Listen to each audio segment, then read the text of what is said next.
Mas a Bíblia vai dizer que era uma criança cativa na casa de uma pessoa. E aquela menina tinha de tudo para não fazer nada em prol daquele homem. Talvez aquela menina, no seu coração, poderia muito bem pensar: eu não vou fazer nada por mim, que ele morra nessa lepra aí.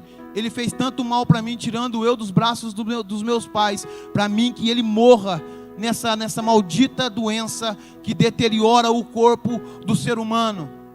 Onde que vai caindo o nariz, vai caindo a orelha, vai caindo a pele, vai caindo os cabelos, vai caindo o dedo, ao ponto dele ser exilado, tirado da sua casa, do convívio da sua família, e para ser colocado num leprosário, longe da sociedade, porque lepra naquele tempo pegava, irmãos.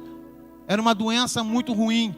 E no pensamento daquela menina, ela poderia muito bem deixar este homem morrer nesta lepra, mas ela não fez isso.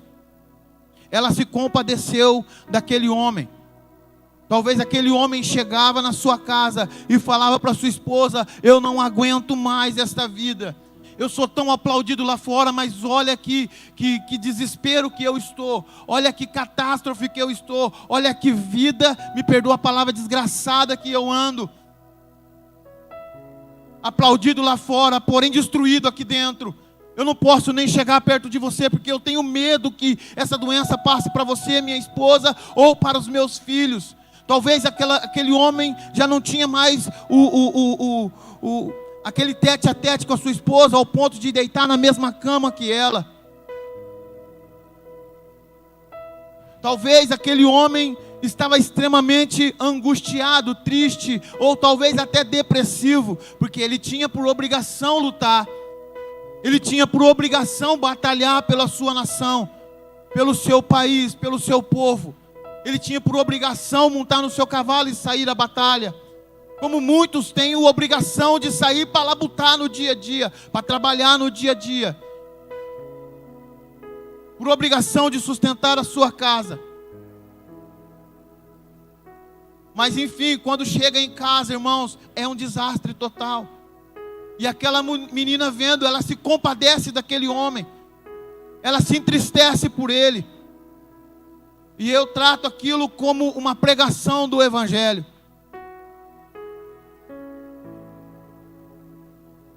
Aquilo foi uma pregação do Evangelho. Eu não trato como, mas aquilo foi um proto-evangelho, uma pregação antecipada do Evangelho no Velho Testamento. É trazendo as boas novas. E aquela menina, ela fala para sua senhora: ai, se o meu senhor estivesse perante o homem de Deus que está em Samaria. Se ele estivesse perante ele, eu tenho certeza que ele seria curado. Que o homem de Deus lançaria uma palavra sobre ele e ele seria curado. Aquela menina, ela indicou o lugar da cura. Aquela menina indicou o lugar da bênção para aquele homem. E por incrível que pareça, independente de quem seja, o coração daquele homem se encheu de fé e de esperança.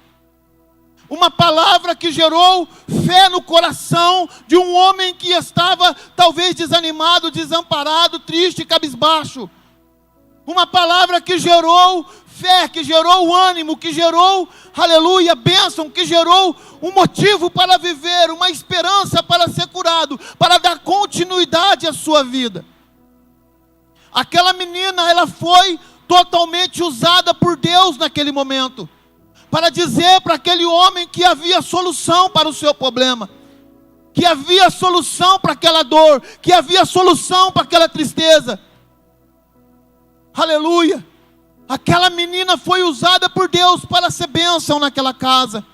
A Bíblia não vai dizer o nome daquela menina, é uma menina anônima, digna de ser colocado o nome dela entre os heróis da fé, por aquilo que ela fez, pela palavra que ela pregou naquela casa, naquele dia, trazendo a esperança, trazendo a solução.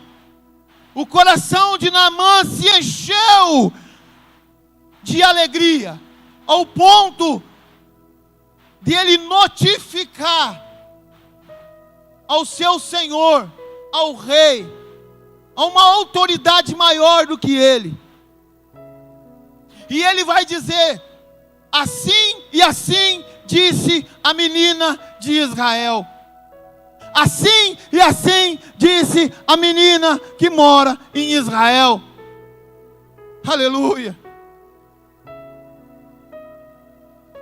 Irmãos, eu quero dizer uma coisa.